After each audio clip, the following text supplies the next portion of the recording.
Hello, everybody. This is Anthony Bionis from Mission Start Podcast, and if you enjoy listening to us not only on the website but also on iTunes, be sure to check us out on Stitcher as well. Stitcher is an iPhone, Android app, also on other smartphones. You can download for free. And also, registration is for free too. It's an app that you can listen to any podcast that is on there without ever downloading a file. When you register with Stitcher, be sure to put in promo code Mission Start or Conover or both, and you get to automatically be entered into a $100 prize every month from Stitcher. So be sure to check us out, support us, and we'll support you guys.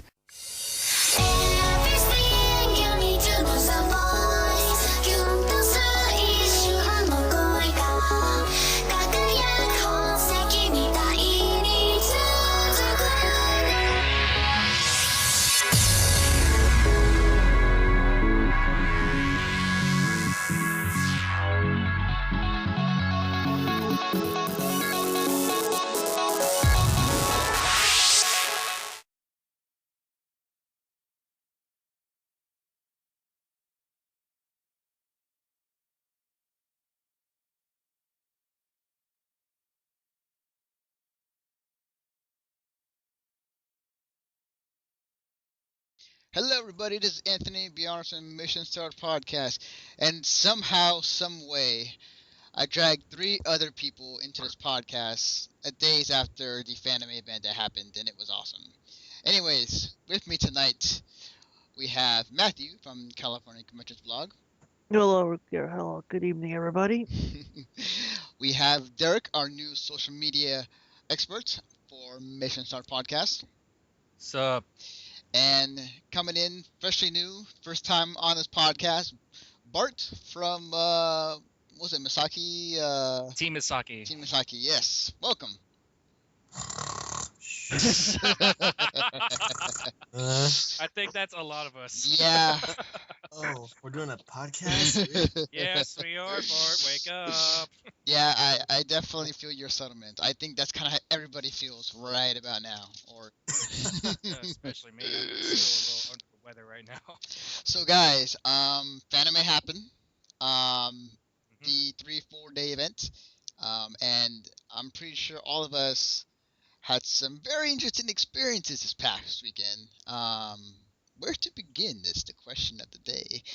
So I think I'll throw the question out to you guys. You first arrived at Fanime. What's the first thing you guys do? Get our badges.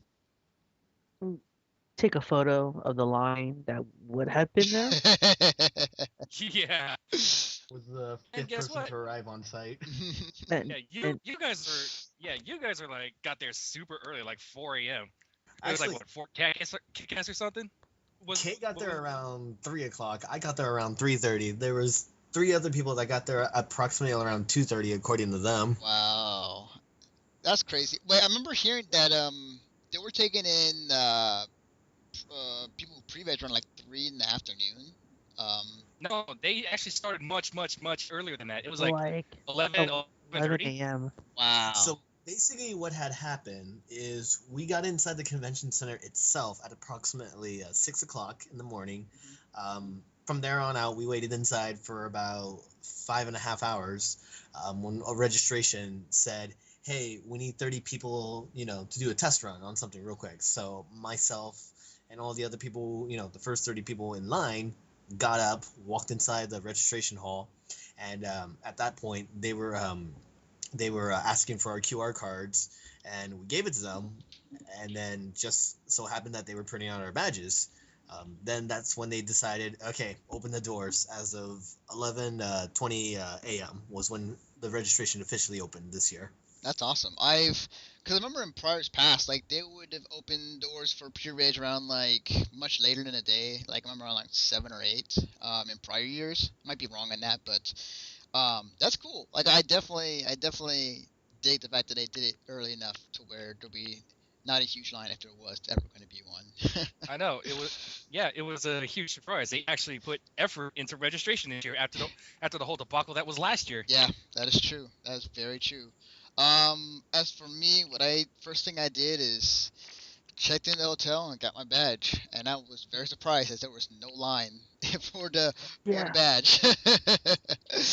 Yeah, for those who missed it out last year at Fanime, there was a huge line for pre-reg and regular registration. That was at the Fairmont, and that line for people who stood in there lasted about where wherever you are, like around 2 to 4, even 5 hours, just waiting in line to get your badge, and it was pretty horrific.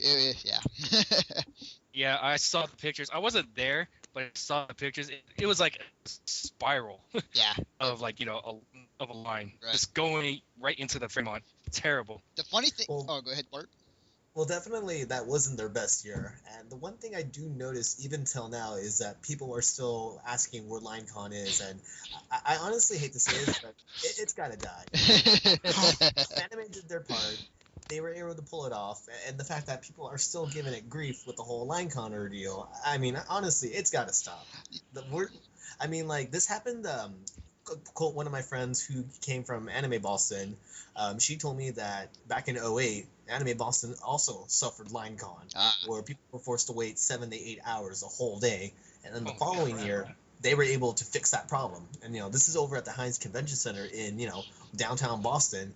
They were able to fix it, and after that, people just simply forgot about LineCon, and then ever since then, it's been going good for their registration staff even till this very day. Nice, awesome. I think what's ironic though is that they fixed the whole registration problem from last year, but then if you go elsewhere like the swamp meet or the Brave or like some other events that consist of long lines, it felt like, well, there's long lines, but not for the main thing that we're all trying to get at the same time. So Well, what would constitute as, LineCon for some people? Would it be like waiting an hour to get inside swamp meet, or waiting in line for registration, for god-awful 7 to 8 hours? I think, Or just waiting in line in general. good point. because, there's going to be lines everywhere you go. I think the only reason why there was a long line this year at swamp meet was because of the new venue. I mean, typically this would be held inside either the exhibit halls or, correct me if I'm wrong, but at one point, even the swap meet was held in game room one year. I remember that. Yes. Yeah, I think it was. Oh, I remember that year. Yeah. Definitely. It was definitely held there. I remember. Was it a couple years that they were first held in the game room, or was that something they did for a long time and decided to I switch think it they up? did that for a little bit. I remember them doing it on day 0, and then they were surrounded. So basically, on the edges were all the swap meet people. Yeah, pretty much. I think my first Fanime, that's actually where the swap meet happened. It was like it was like literally along the walls of the game room. Okay, gotcha. So- Gotcha. Okay, that's cool. So I think the question now comes to mind now is what were some of the events you guys went to at Fanime?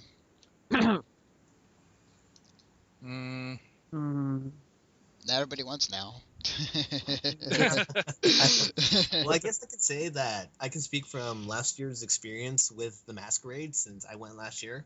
And I'm sure people will remember last year's Masquerade was being, one of the most, awful thing to have sit through, because first there was the long pre-Masquerade show where, don't get me wrong, I like the band who played, but it was just, it was such a long free show. I remember that a quarter of the audience just up and left and didn't even bother staying for the whole Masquerades. This year, they were started early. I was not aware that they started early this year. Apparently, the Masquerade started at about 5:30 this year, whereas normally it would start at 7:30 out of all the other years. But the fact that they started early and there was no pre-show this year. The fact that the one thing I did notice differently this year as opposed to last year was there was not that many people at Masquerade this year, because of the fear of last year's horrendous tech issues that many of the contestants underwent through last year, and most of the people in the audience, they feared that it would probably happen again this year. Well, to shed some light on that, there was no technical problems this year. There was no long pre-Masquerade shows that lasted an hour and a half, which I think that's what happened last year. There, as mentioned, there was no technical difficulties this year. Everything ran very smoothly. The skits were wonderful. They had some great skits. I definitely was happy with this year's performances this year for what they did with the Masquerade.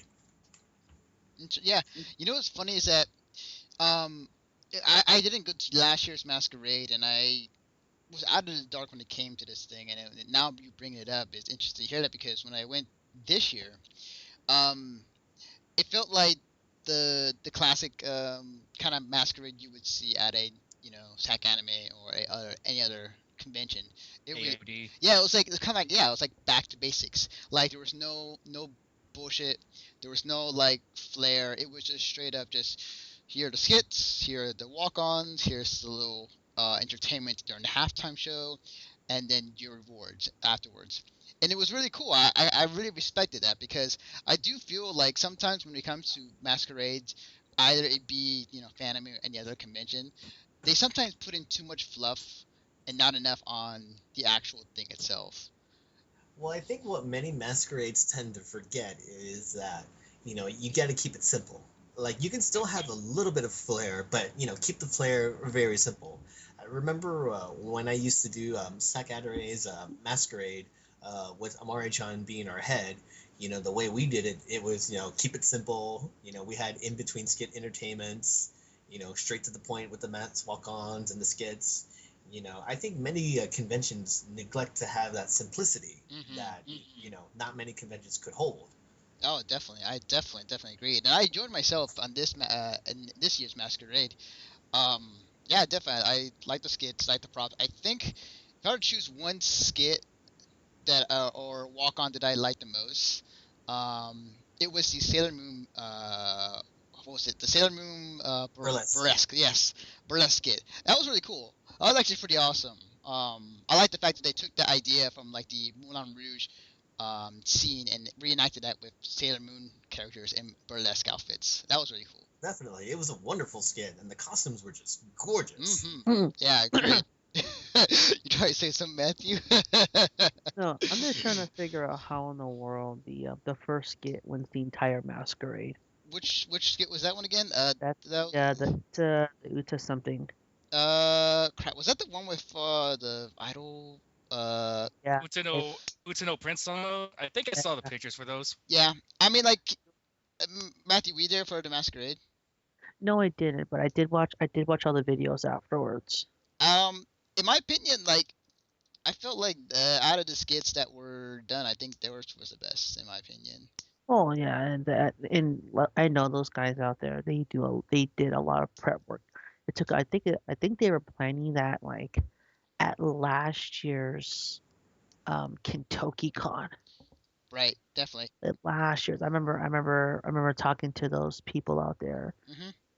Not this year's, last year's Kentucky Con. They were talking about this dance thing they're going to do for Fanime, and I'm like, well, that's 8 months of collective work that just got them best in show. Yeah, definitely. They didn't put it. Yeah, I cannot talk today. They put in the hard work for it, and yeah, they definitely performed very very well. The costumes were good, and I felt like aside from my favorite, I felt like that was probably the best one in my opinion. But I prep for 8 months. Work pays off. Yeah, there you go. Pretty much. Best panel of the weekend. Oh, I know where you're going with this one. I think we all could agree what the best panel was this week. Yes. Yes. Down. Yes. That panel. So for people who don't know who we're talking about, we're talking about the panel that was held Sunday morning at 11 a.m. In Panel 2 room, and it was the Cosplay Wrestling Federation. Holy crap! I mean, for the purpose to say, like the panel was great. It was combining wrestling promos, smack talking, and cosplays all at the same time, meshed into this delicious pot, and it just was so good. It was so awesome. Matthew, you were there. I was there. Fuck, man, it was great. it was a really awesome time. Man. I wish I was there. Unfortunately, I was too tired to even go, and on top of that, it was at the Fairmont. Yeah, that's true. But we'll discuss that a little bit more in length. Yeah, for sure. Yeah, like Matthew, what were some of your favorite moments from that panel? Oh man, I don't know. I think the almost failure of the reset timeline chant and then the great success of the reset timeline chant. God, It's like when I listen to it back on video, I'm it like was Dio. when I listen, yeah, but that part, the it doesn't matter what the Yes, scanner that said. was my favorite. That was my favorite part of that entire panel. Oh, when he did that, I was like, "Yo!" Everybody went nuts when it happened, though. Or that, or what did a Super Saiyan Warrior says? Frieza called. He wanted his lipstick back. Yes, Yes. that was great. Oh man, I loved it. It was, it was so good. um, I can definitely say that they really did a great job with this panel. When I first went to the original one back in ALA this year, and after watching the one in ALA, I was like, this panel has very huge potential oh for future shows. yes, And the fact that they got a bigger room at FanimeCon, this year, that definitely shows that they're ready to take it to the next stage. And I remember hearing the panel coordinator saying that they want to make it a big event, and so far, it's really getting there. They had more contestants this time around as opposed to the one that they had at ALA, but Wow. I can definitely see great improvements for this one coming about. But I definitely got to hand it out to the coordinators for running this panel, because it's really well thought out. It's an original idea, a very a great crossover between some of us may remember when we were growing up, we used to watch WCW, ECW, WWF, not E. Not E. yes. It's F. I don't care about now stupid Panda and else Life Federation, whatever the hell that stupid thing is. Please remember this. This does not constitute my views on the WWF. You all know. But Hi, Vince. but I can definitely say, I'm definitely looking forward to seeing, the next time they do this panel again, all future shows that may be coming up. I know they were going to try to shoot for Anime Expo this year, which unfortunately I will not be attending this year. But if they do come to any of the other local shows here in California, at North or South, I definitely would like to, give it another run again, like always, because, watching the video back at ALA and then seeing, this Fanime's show, I definitely could see the improvements between both shows, and it's good to see that they're doing their best to make it all better and whatnot. Oh yeah, definitely. I think that this show has a lot of potential as far as like where it can go. I've heard that they are trying to go for Anime Expo this year, and if they get approved, holy crap! Can you imagine already the hype behind what happened at this Fanime? Like, if word catches that it's coming to AX and it's gonna if it happens, just imagine that's like the my God, big room. Yeah, if Phantomania was hype, how about A Extreme Rules? Yo, that's gonna be sick. Man, I'm gonna be the best one. But It's going to be a tough challenge for Anime Expo because, I know that for a fact that Anime Expo has very high standards when it comes to running, fan panels. But, I do wish them the best of luck getting in there because, getting a panel at Anime Expo is very hard to do. And, I do hope that this panel does go through, despite my absence from going to Anime Expo. But I do wish, these guys the best of luck of getting in there because I honestly, I think this would be a good opportunity for them to really bump it up to the next level. And Anime Expo, with the amount of people that they get every year, this adds the opportunity to add more people into the panel rooms. So it's a bigger venue. Maybe for all future shows when they come back to Fanime, ALA, maybe they'll be given a bigger room for those years to come. oh yeah, for sure, definitely. I mean, like, yeah. And on top of that, well, honestly, I do hope it happens because, well, it's pretty much a given. A good majority of anime fans are wrestling fans as well, so why wouldn't they do this? Definitely, right? Definitely, it's peaking at the right moment too, because wrestling right now is very popular, and just at the right time, combining that with cosplays and anime is great. Just to back up a little bit for the people who are trying to figure out what the hell at this what happened this panel, basically, the way the panel worked is that they had 7 contestants. One was a champion, 6 were the challengers.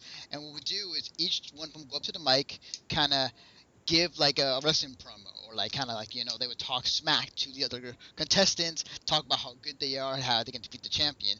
And at the very end, out of those 6, one was chosen to fight to verbally talk with the champion and trying to win the crowd over.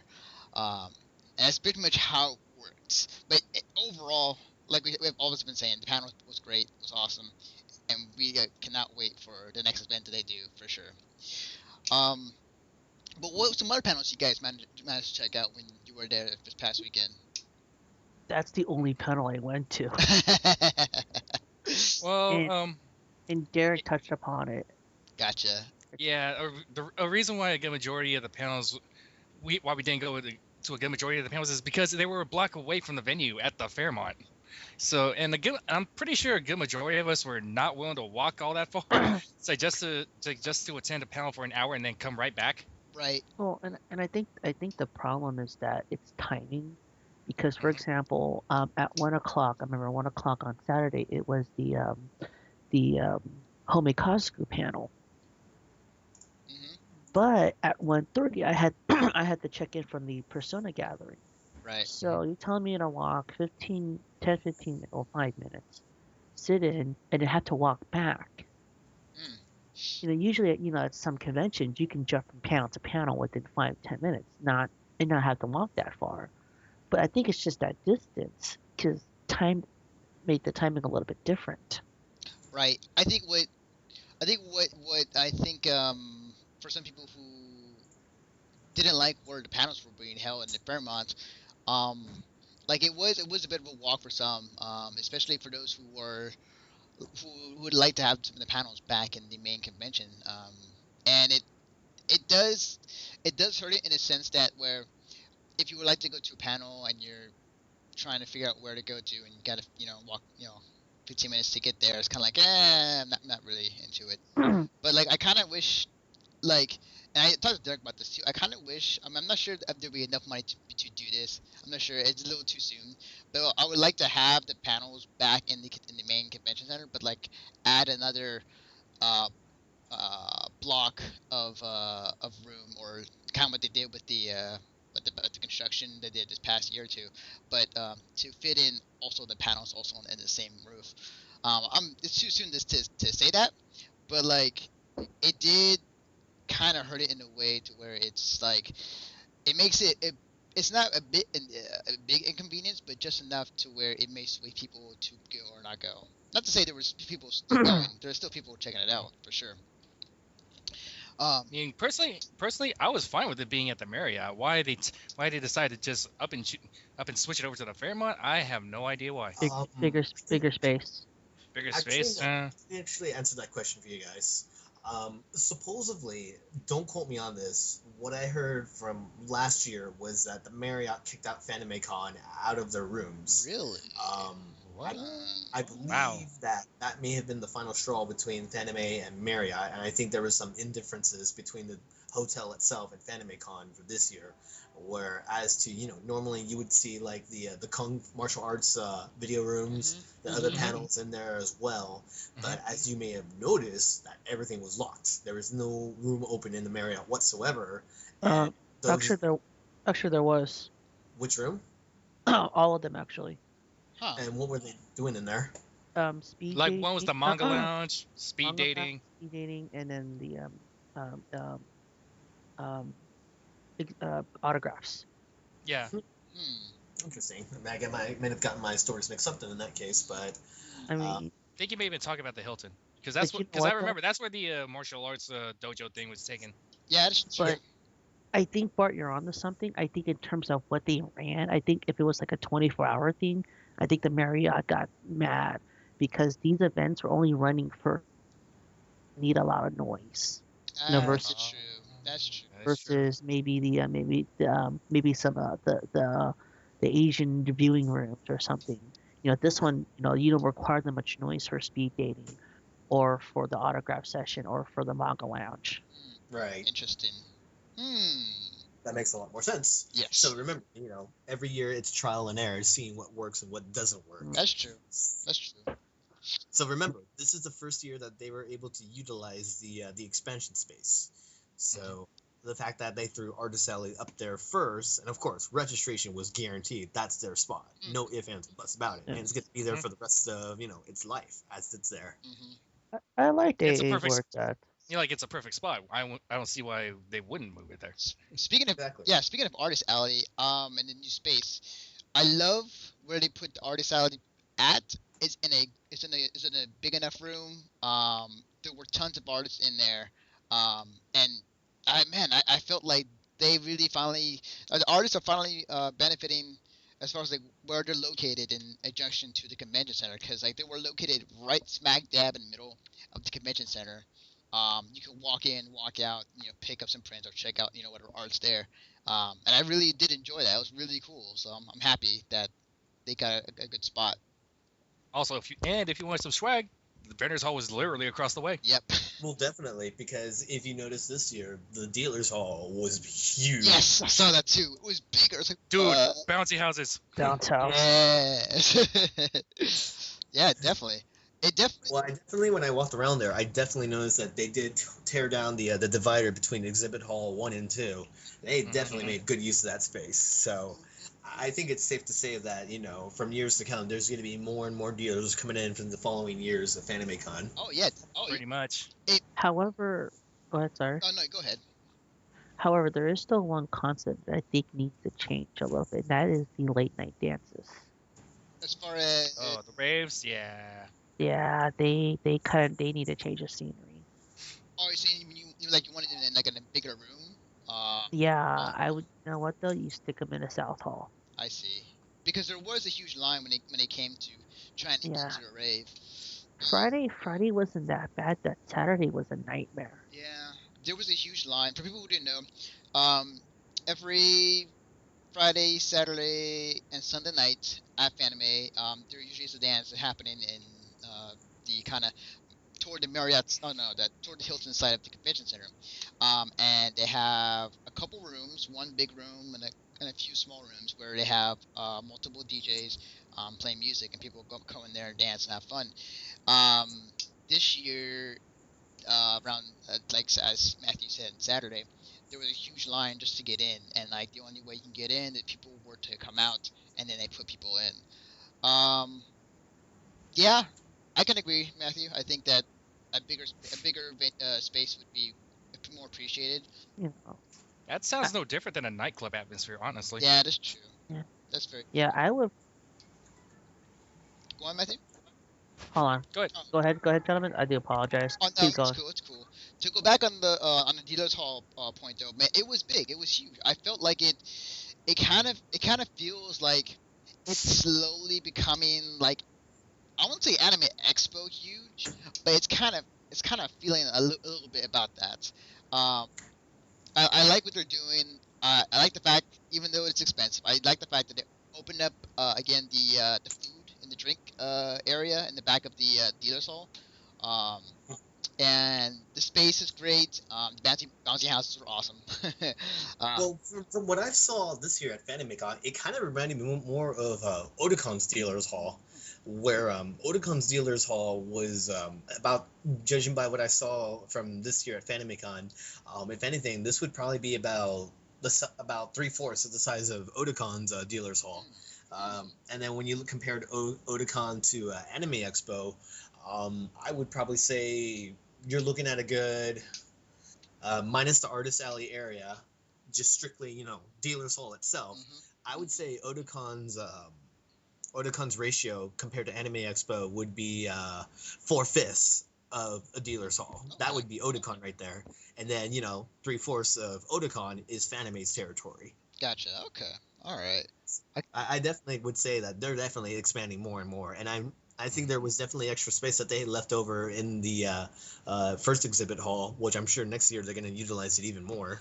Oh yeah, definitely. I think how many exactly how much room can they expand? Because like I know they were expanding into the second exhibit hall. Is there a third one by any chance, or is that? No, well, yeah, exhibit hall 3, but that's the game room. Oh, okay, gotcha. Okay. It's gonna be interesting to see as far as like how far and how wide they can spread that. I mean, you can spend it in the South Hall, but that's really not much. I mean, if Artist Alley doesn't want to be there, who's going to want to be there? That's true. That's true. It's gonna be interesting for sure. maybe you stick the rave there and do it like a Coachella style music festival, like Fanime Music Festival or something. We'll see how things turn out for sure. Mhm. So one of the events I managed to catch, and this was like late Sunday night. I was just kind of tired, just walking around, and I stumbled upon this panel at like 9 o'clock at night, and for people who know me, I've never ever seen the Gong Show. I've heard about it, but I've never really Matthew has. I've never actually went and looked it up online. And then it's like I stumbled upon the Gong Show at Fanime, and I was like sitting there for about a good half hour trying to figure out what the hell is the rules and trying to figure it out. But at the end of the night, I was just enjoying just the karaoke and just the awesome things that were happening that night. Um, and yeah, it was really fun. My first time actually checking it out was really cool. And I know Matthew, you took part of that and got gonged. Oh yeah, I don't mean we to go stopped. back on I didn't even get to Again. I didn't even get to the good part. I was like I think I was like right next to the hook, and then it cut me off. Profound sadness. Yeah. I hate to bring up the dealer's hall portion, but I was just looking at the convention center fact sheet here. According to the fact sheet here, those two halls, 1 and 2 for dealer's hall, you're looking at 93,000 square feet of nonstop dealers. That's a lot of room in those halls. Oh yeah, definitely, definitely. Especially in that room, as you saw, like there was enough room where you can fit even more dealers if you wanted to in that what they showed off this past year. So it's definitely there for the taking. And I'm pretty sure like every other dealers person who wants a piece of that action is just licking their chops for next year. Oh, definitely. It's definitely there. They definitely want that extra space that they really want, especially after the fact that, that extra space is definitely what they're looking for. Combine all three of those exhibit halls, that's 143,000 for all three of them. Agreed, definitely. Yeah, I would personally like to see more dealers. The more there are, the better it is for the much wide variety of just stuff to buy. And I think it's good. I think it's good overall for Fanime to have more dealers. Oh, Yeah, definitely. for the city of Because, San Jose as Now, well. speaking of dealers, well, do you think it's time that we saw the likes of Crunchyroll, Funimation, Aniplex, Viz Media, Bandai? Do you think it's about time we saw them there? Like the corporate sponsors? I don't know. I mean, like, Maybe, it's maybe a Up to maybe- them, really. it's a tough battle because those companies they really have high expectations if you want to see them there. Yeah. I mean, it's not to say that Fanime doesn't achieve those expectations, but given the fact that how well they've been close to like Anime Expo after all these years, it's really hard to really provide that satisfaction that you want to give to them, because just because you have a big name convention with a huge audience, that doesn't necessarily mean that you're going to get the backings of these corporate sponsors. I mean, you really have to appeal to them. that's true. I mean, yeah. you can have like the biggest dealers hall in the world, but it won't give you those sponsors. Like I mentioned earlier, the Baltimore Convention Center, I'm looking at the fact sheet here, their exhibit hall, minus the renovation that they did to it, the original dealer's room where it's located right now to this very day, I clocked this at 100,000 square feet. Now, as I mentioned earlier, we had 93,000 square feet. That's our dealer's hall versus, Otacon's dealer's hall. Remember, size doesn't necessarily matter. It's a matter of how you can appease to these corp companies. Agreed. I mean, like, yeah, it's interesting to see. I'm not sure if Fanime is ready yet. I know that they are the fourth, fifth biggest convention in the United States. And add to the fact that, well, San Jose just pretty much proclaimed Fanime Day on May 23rd, which is pretty fucking cool. Yeah. Well, definitely, because the city of San Jose loves Fanime Con. Definitely. It gives them business. That's why. Yes. You know, Well, not just that. There's a lot of tourist attractions that are within the local downtown vicinity. I mean, you're looking at all the art museums, the tech center right there, the Children's Discovery Museum. Some people are really curious about, downtown San Jose as a whole. I mean, there's a lot to do in downtown San Jose. I'm not going to lie, because I didn't know anything about downtown San Jose until I started coming to Fanime Con and realizing what a life that it has even at night. Oh yeah, definitely, for sure, for sure. But you're definitely right, Bart. But the corporate sponsors and as far as like what Fanime could offer, and yeah, I think that I don't know. It's interesting. I kind of want to say that Fanime is not part of that life. I feel like Fanime is majority just fan base, for as their logo says, for fans by fans, and not much really wanting to go after their corporate sponsors. I mean, that's just my feeling, Take that, soccer. But yeah, like just to go back on the Gong Show, like when I stumbled upon it, it was really cool. It was a really cool panel I checked out. Yeah, it was really cool. It was, I enjoyed a lot of people singing on stage and performing. I think the best part of the panel was like the last song that they did, where like they just started singing. What was it? I Want to Be a Man or some. It's from the Mulan. Make a man out of you or something. Yeah, from the Mulan movie, and when that started, like suddenly you see 3 people on stage singing it, and then like 4, then 5, then 6, and everybody just went on stage, start singing it. And keep in mind, like this entire Gong Show, like the way it works is like if you have to be on stage and you sing in front of these 3 judges, and you keep going until they boot you off. And it was one of those moments where like I feel like the entire audience and like that was on the stage or sitting down were just like in unison with this one song, and it was great. It was really awesome. What were some of the things you guys managed to check out, or what were some of the random moments that happened in front of you that just only happens at an anime convention? Well, okay, I'm sure some of you guys saw the dancing Batman I put on Instagram. Oh right? Yeah, that was cool. Yeah. But okay, what I did basically was I was actually bored enough to conduct a social experiment late Sunday night. I called this a Fanime theory. You know how whenever you wander around trying to look for folks, you never find them? However, if you stand at one spot, it's like all of a sudden people just magically come find you. That's basically how it works. So basically what I did, I sat in one spot, so I just stay completely quiet and just basically tested how many people would just come past by me before they noticed I was there. About 20% of them actually saw me and actually said hi. Everybody else just passed by me.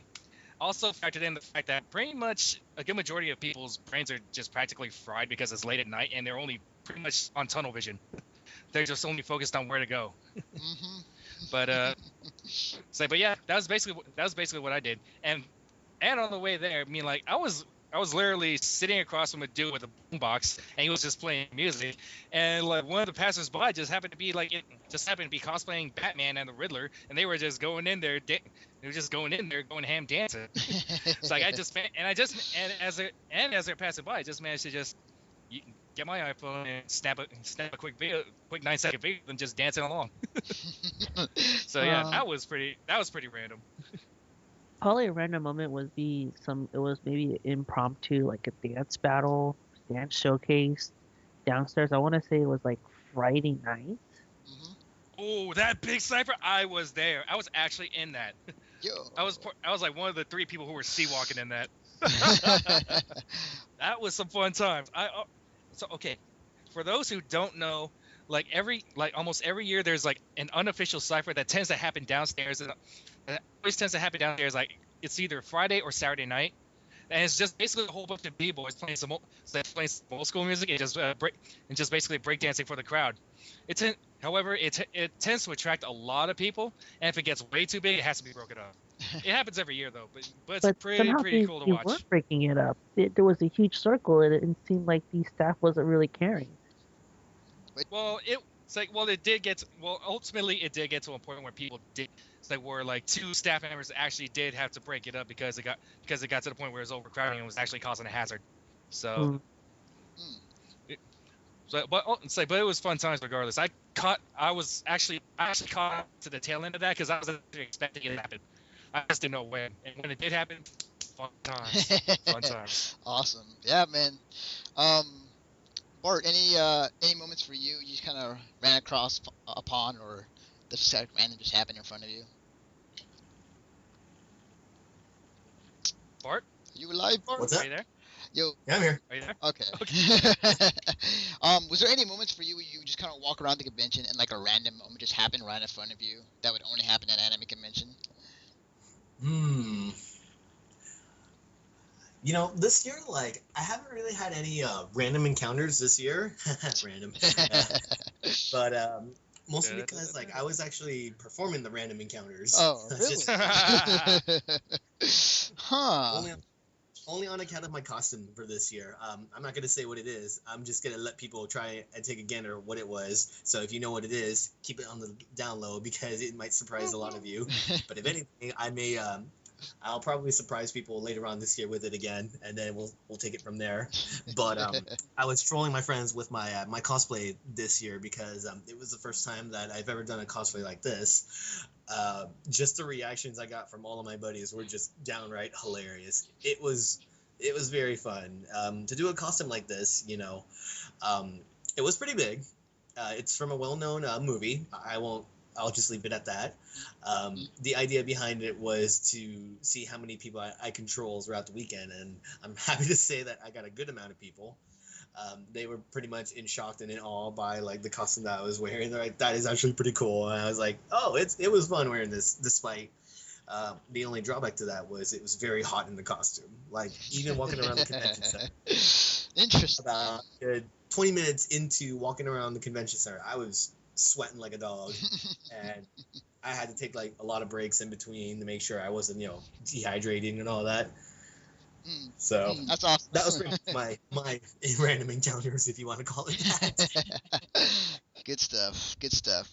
For me, I mean, I got a multitude of just like things that happen in front of me, or like things that are really awesome. Like cosplay wise, like I was going around taking pictures of my Sengetsu cosplay on Sunday, and I was, people were asking me for pictures and whatnot, and I asked this guy who is, I believe, from Portal. It's like a humanized version of the term from Portal. I saw him at SoccerCon. I took his picture back then, and as I was about to ask for his picture, he looks at me, gives me a high five, just out of nowhere. Then I realized, like, oh shit, he appreciates my costume. If I get like high five from a dude who's in fully armored cosplay, and I'm like, oh shit, oh, okay, cool. And then the other moments for me that were really cool, like I really like the Stage Zero putting some like top 8 of Street Fighter and top Oh top 3 of yes, Marvel I was there. on stage. That was really there. cool. I like the fact that they're incorporating that more into Stage Zero. I like the fact that they're going in that direction, and I actually heard that the Maddie, the guy who helped runs the game room in the concert area, said he wants to run Street Fighter and Marvel some pool action on stage for next year, which is great. Yeah, it's great. It's a nice addition. Yes. And according to what the guys at Stage Zero told me, this had actually been in the works for a while. It's just that really didn't have the tools to really implement it until now. And they do definitely want to continue implementing this in the future. I also have a little bit of a story behind this. Okay, so it's like during the actual Marvel tournament, apparently somebody messed up on the brackets, and so apparently somebody messed up on the brackets. So Marvel Top 8 actually ended up becoming Marvel Top 3, and it got moved to Sunday. So since it was only Killer Instinct Top 3 for Saturday, they actually had some extra time to fill. So I made the suggestion of getting some Marvel top players up to do exhibitions like First to Fives or whatnot. However, unfortunately, due to some circumstances beyond my control, it did not help. It's like it unfortunately did not pan out. I'd actually pinged quite a few top players that were at Fanime, it's like to see if they were down to do it, and a lot of them showed up, surprisingly. And then when I told them it couldn't happen, they were a little bit disappointed, but not really. They were also pressed for time. They wanted to watch X-Men, so they just Right. said, "Oh, okay." So, "Oh, we're not doing it." Okay. It's like, yo, let's go watch X-Men. Yeah, for sure. Like, ultimately, yeah, it didn't pan out, and it made me kind of look bad. But but you know what? It could be something. It could be something that could potentially go down like in future years. oh yeah, like why not have a few exhibitions on top of tournaments? for sure. Like they're doing it a lot of majors as well. Why not? Yeah, for sure. I mean, since this is an anime get mentioned, I don't think much fighting game players are going to be like disappointed that they're not getting on stage or whatnot. But I do like the fact that it kind of it was like an introduction to the fighting games community and to the fighting games in general, as far as like what they were showing on stage. I think the most hilarious thing was showing my friend, it's like how we do quote unquote investments. I'm not gonna say what kind of investments, but you know what I'm talking about, right? Yeah, I got you. I know. I got you. She was like, it actually piqued her interest. I was kind of surprised. Definitely. There was also a little bit of an issue concerning Marvel. Like for some odd reason they couldn't get the sound to work, so it's like because you were only getting like a huge buzzing sound for some reason, so it ended up becoming silent Marvel. And the only thing we had to go on was one crowd hype and two Doctor Doom on commentary. Yeah, Doctor Doom from Assist. I sadly missed it, but I saw the pictures of him and man, like Skeletor next to him doing commentary. You should. Yeah, I actually took a selfie with Doom. Nice. Yeah, I saw that. Yeah, that's pretty awesome. What were some of the events or panels you guys managed to check out while you were there too? I know we talked about Masquerade, talked about the Cosplay Western Federation. I actually got caught onto the tail end of the Tokusatsu panel, which is basically okay, for those not in the know, especially for most anime fans, Tokusatsu is basically Japanese superheroes, Power Rangers, Master Rider, that sort of thing. So I caught the tail end of that, and they're basically just doing Q&A, and the topic of the upcoming Power Rangers Dino Charge comes up, and why they decide to skip one Sentai series in favor of Kyoryuger, so it's a series that aired last year. And we basically just brought up the fact that, oh, by the way, there's a Jurassic Park movie coming out around that same time, Jurassic World. Mm-hmm. And one guy actually clarified what the plot of Jurassic World was, which is basically a bunch of people going up against cyborg dinosaurs or something like that. And I'm like, what? The instant I heard that, I literally just dropped to the floor laughing. I'm like, really? Awesome. Really? I'm like, oh my god, okay. And like we were basically just all joking about it. It's like, okay, what did they also need like 5 teenagers with attitude? It's like, are they gonna supply them with like special coins that give them powers? Right. Yes. Like, oh my god. But yeah, that was the only panel I was actually remotely interested in. So because it called to me. I'm a Tokusatsu fan. Oh, so. For sure, definitely. Music Fest, anybody? Yeah, I was gonna ask you, Matthew, how was that? Okay. On one end, okay, this is what I've been telling everybody. The Raj homemade Kazuku set still can't beat Flow and Yamashita from 3 years ago. However, on an individual basis, homemade beats out Flow. Yo. And that's saying a lot. That is. Wow. Was that good to you? Primarily for 2 reasons. Number one, the interactive sections were so much better. Mm-hmm. Yeah, they had like interactive section. It was kind of cool. They had like a mic check 1-2 battle between like one side of the room and the other side of the room. Mm-hmm. So that was kind of cool. And then the second part is, I think it's because I'm more of a hip hop and pop fan that grew up in the 90s. Mm-hmm. I think Homemade spoke to me on that wavelength.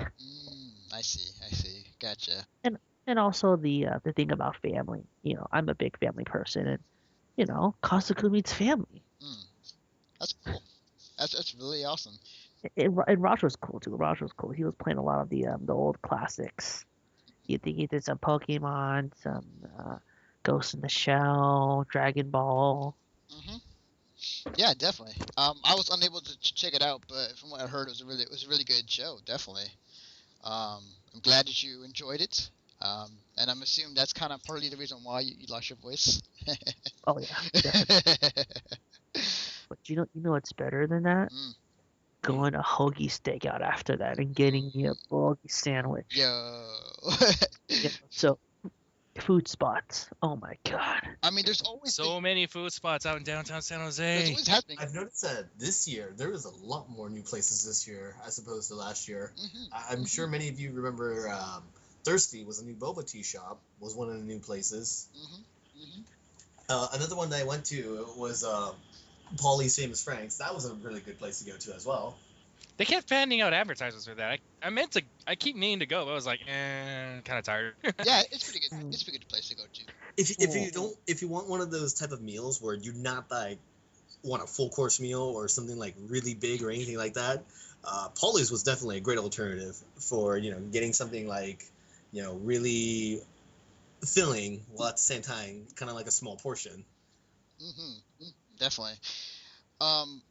I think out of the places, I mean, I have my few favorites when it comes to like where the first place to go to for food, but I think the one food that just I think it's always great no matter what time of the day. It's a great snack. It's a great lunch or yeah, I don't say dinner, but like it's still pretty good to fill you up. Are the people like around the convention or outside with the grills for the bacon hot dogs? Oh god, the danger dogs. Yo, bacon hot dogs. So delicious. I was so glad I was able to get some before I left. Oh man, yes. Oh man, I was uber happy. Yes. I'm happily glad that I didn't have cash on me. As awful as that may sound. Yes. Oh man, people who don't know, you gotta. Okay, so whenever I think around 5 or 6, or even sometimes during the daytime, you'll see these people with these box grills parked right in front of the convention center or around the convention center, and they have bacon wrapped hot dogs with your choice of like relish or mustard and ketchup, and grilled onions. yeah. Jalapenos. And then it's like and it goes for like a few bucks, and they're so good. Oh man. It's so dangerous for you too. Well, and the thing is because they're kind of not sanctioned. You can basically name your own price. As long as it's like I'd say $2, $2 a pop. For sure, definitely. But I think one of the greatest. I mean, it's really ironic that Groupon had deals for both Polly's and for Iguanas because they were selling the Burritozilla on Groupon for $12. Wow. Well, I could feed a family with that thing. How big are burritos, by the way? I think I still have that picture of my buddy Craig who ordered one by himself, and that thing is as big as a baby, newborn, by the way. Damn. Hold on. I got some photos of it. Can you let me pull it up? Oh. Like, are they as big to where like you can like chop it up like in 3 sections that would last you for about 3? I think if anything, like it's probably like from the tip of your finger to your elbow. That's how long it is. Serious? Yeah. Hold on, I'll pull up. It's that big, and the fact that it did make it on. I know it made it on a Food Network channel. I think it was Man vs. Food. Man vs. Food, travel channel. Wow. So wait, if it's that long, how thick is it then? 5 pounds. Damn. Oh my God, you serious? Hang on, I have to check this out now. Clicking on this link. It's loading. Let's see how big. Damn. Holy crap! You could. I just looked at. Whoa. You could kill. Now, You could kill now something. click on the next photo. Oh my God, yo! You could. Wow. Okay. For people who don't know, I'll put these photos in the show notes. But you just check these photos out. Holy crap! That's a big ass burrito. That's like what? 3 tortillas? Yeah, it's 3 tortillas. Holy crap! 3 big tortillas. God damn! Wow! Look at that. There's. It was a sour cream. Got rice. You got what is that? Steak. That's steak. Carne asada. Carne asada. Wow. Yo, this. Yeah. Where's this place at again? Iguanas. It's over. Iguanas, yeah. Yeah, it was actually featured on Man vs. Food once. Okay. I will have. I bought that one. I'll have to check it out for next year for sure. This will probably last me a good entire day if I can make it last. Wow, that's awesome. Um, but yeah, the one thing I noticed this year than I think last year. I mean, it is something that does that is happening. But did it feel like it was more crowded this year than the last year? Well, Mm, you can probably say that about every single year that we go to Fanime. That's Like that's true. it's good. It always grows bigger and bigger and bigger each year. So I'm not. It's like so if it feels like it feels a little bit more crowded, then it more than likely probably is because more people are coming. For sure. I'm starting to mm, now. Here's the thing. I'm starting to think that as years goes by and as the convention gets bigger and bigger, like, do you think Hmm. at a point that if it gets to the point where it's too big, that you think they will move to a bigger venue, or do you think it will go in the route of we can only hold this many people, this is how many badges we can sell and whatnot? See, the thing about Fanime is that I've never heard of conversations about cap yet, Hmm. and that's kind of a good thing. But I would say that it would likely happen. Granted that they just expanded the convention center. Hmm. Hmm. I highly doubt they're going to go down that route. Yeah, And pretty much. the reason for that is that with so much space on the inside and on the outside, and there's, like I said, there's a lot of places to gather around. There's a lot of things to do in downtown San Jose. A lot of places to shoot photographs. I highly doubt that they're going to go down the cap route as opposed to um, if anything, like if they get more people, they're going to definitely expand it to all the other venues that are nearby as well. Hmm. Hmm. Pretty much. I You know, mean, look at I see it being at SJCC for a while, a good long while. if anything, when you look at Anime Expo, that convention is pretty much at full capacity with all those people roaming around. Like even the people that are not there to go inside, dealers hall and panels and whatnot, that place is at full peak. And I think even if it gets to that point with San Jose, Fanime is definitely going to look into expanding, to all like the nearby venues that they have, like Park Hall, the Civic National, auditorium that's across the street. And then of course there's the giant tent, West Hall, I believe is Hmm. they Hmm. call it. Hmm. They're gonna definitely expand. They're not gonna restrict, the people coming in. They're not gonna overload it with, what we see here so far. I think this year they were at, I think what, approximately 25,000 this year is what I'm gonna guess. maybe 30. I'd say a little bit above that actually. 25,000 was last year. Uh, Mm-hmm. Yeah, pretty much. but that's okay. Yeah, we'll have to wait and see as far as how it goes out. But this kind of it's popping to mind because of there were more people this year than last year, and it felt a bit more crowded than usual. Um, but still, not to say it was like body to body. It was just still there's still plenty of space to walk around, and not to that point, at least not yet. Well, definitely, because the size of FanimeCon is without a doubt it's gonna grow without a doubt. Um, when you look at all these other conventions, so far, um, as I had mentioned, I was just at Anime Boston this past year. I'm trying to look for the numbers right now as we speak. The Heinz Convention Center is.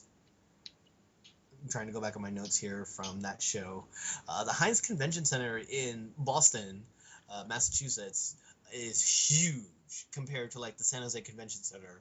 We're looking at at least three floors of exhibit hall, artist alley, panel rooms, all under one roof, and then they have the two connecting hotels, the Sheraton and the Marriott, that also have panel rooms for those that want to go to other panels that are nearby. I believe this year they topped. Look at my notes here. This past year, they were able to top 24,000 people, close to 2,500, or sorry, the 25,000 mark. Um, and when I was inside, their convention, it didn't feel crowded at all. It was pretty well spread out, and that's what I saw here at FanimeCon as well. They had like at least 25,000 people roaming around the convention center and the area within. It didn't feel crowded at all. It's a matter of using the amount of space to your full advantage, and how you locate your space too as well, because like mentioned, Anime Boston is three floors of convention space, San Jose Convention Center is 2 floors of space, but at the same time has a huge open area outside of the convention center. Okay. That's good to know, definitely. I mean, like, as we move forward, it's definitely going to be interesting to see how things will turn out for Fanime attendance-wise and how much bigger it can get. I think I'll say 2, 3 last things about Fanime, and is that I like the fact that at the gatherings that were happening at Fanime, they had Fanime photographers taking pictures and uploading them to the website or to whatever URL link that we're putting up on, and it was really cool because like I was I was one of those asking, where does anyone take a picture of me? Please let me know. And then look it up on Fanime's website, and they have a link to all the gatherings that they that they took pictures at, and I was like, oh, cool, awesome, that's my costume, sweet. So I definitely enjoyed that. I like the addition of the new arcade in the game room, the Fist of the North Star arcade cabinet. That was freaking Yo, awesome. Fighter Mania. Yeah, that was sick. That was sick. That was like probably my new favorite arcade cabinet that was there. I get to punch stuff. Honestly, I have not seen a Fight Mania machine ever since Fairfield Tilt. They had one. Yeah, it was sick. That and like overall, like I think from what I've been hearing from everybody else and my personal experience too, is like this year's Fanime was really good. Like people really enjoyed themselves this year. And it was, yeah, I had a blast, no doubt. It was good. It was good. I can attest to the cosplay gathering because I ran a gathering out there, and yeah, we had a lot of staff support. They're taking the photos. I just posted a link to the Slick Pick their page for Fanime. Yeah, definitely. It was definitely and awesome. I'm looking at my gathering photos, and I'm like, wow, there's a lot of gathering photos here. Yeah, definitely. And it is not from just one photographer. There are multiple photographers from Fanime that are working for Fanime that are uploading to SlickPick. And it was like, if you want a different angle of your costume or at the gatherings that normally you wouldn't get, well, there you go. Yeah, it was definitely awesome. Final thoughts, you guys. I'm gonna start with Bart. What are your final thoughts overall about Fanime? Well, I will definitely say this. FanimeCon has, without a doubt, really improved this year. I've mentioned this to people, in the coming months that, every convention will have their major down year, which was last year.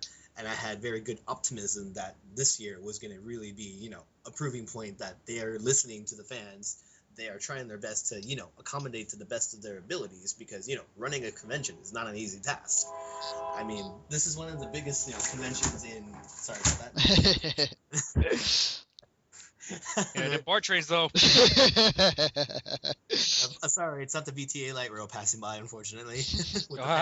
Oh, by the way, shout out to the VTA for not having the Fanime train run through Fanime. Actually, they did. It's just that they had it only running on Thursday and Friday because, there's more trains running around, downtown San Jose because of, the workday and the weekend, there's less trains. So, it's not up to us to decide what trains go out there. So, unfortunately, the fact that there was no Fanime train running around throughout the whole weekend was kind of a bummer. But the fact that we got to see it at least on Thursday and Friday, that alone is just, a wonderful thing to see.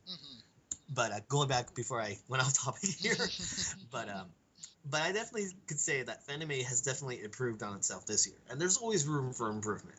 And I've just looked at the thank you message from the chair of FanimeCon. He has confirmed that it has been at least 25,000 plus so far. That number hasn't been finalized just yet, but this convention is growing. It's definitely going to keep growing. It's going in the right direction.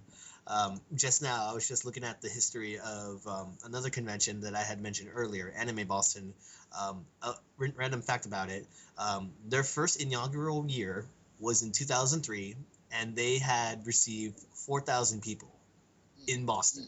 So to see that convention go from 4,000 in its first year to this year being 25,000, cons like that are improving and they're growing.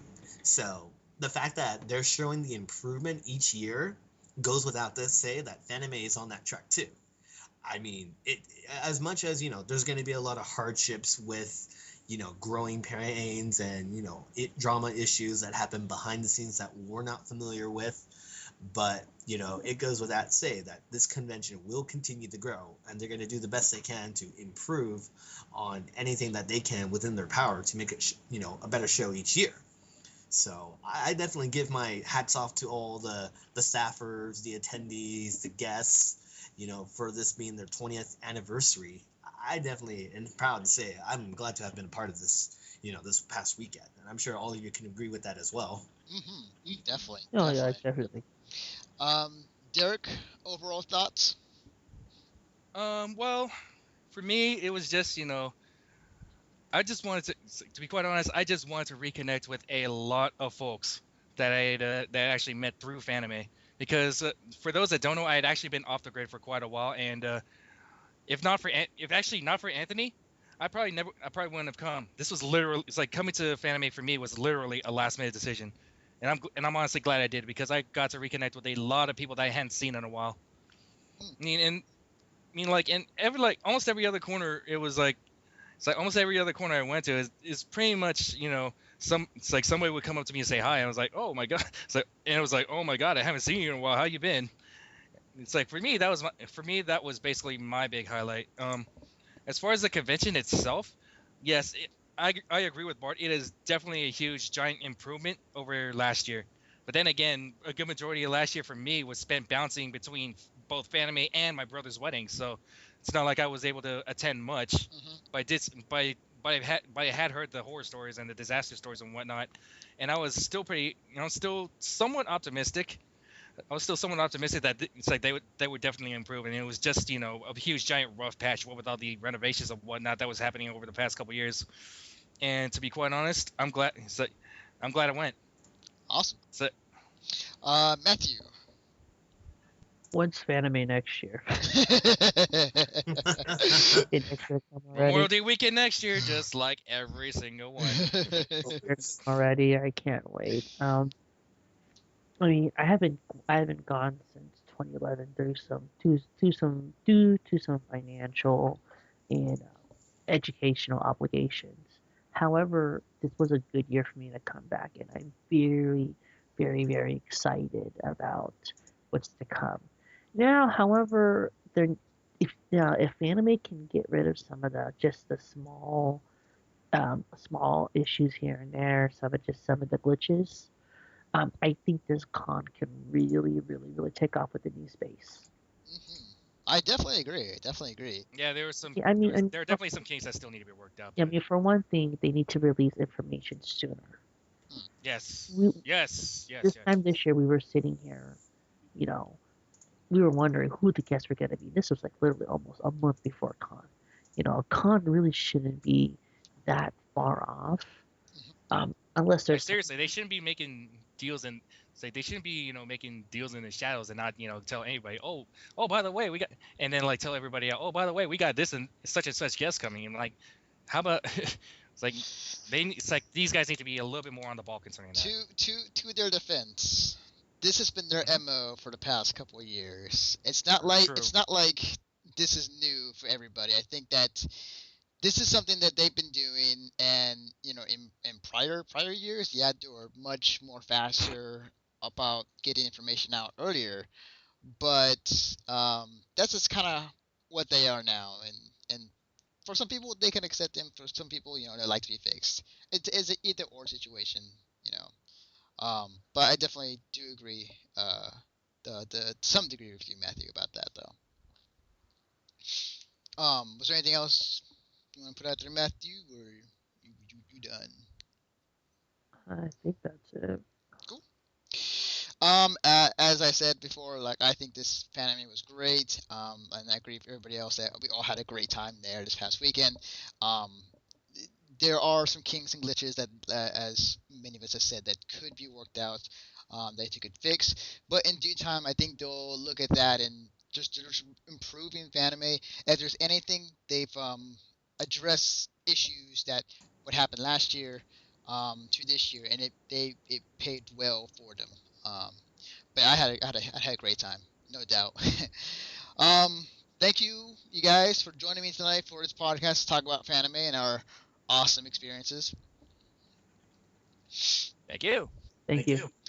Before we go, Matthew, where can they find you on the internet? They can find me at the California Conventions blog at www.caliconblog.net. We're also on Facebook, Twitter,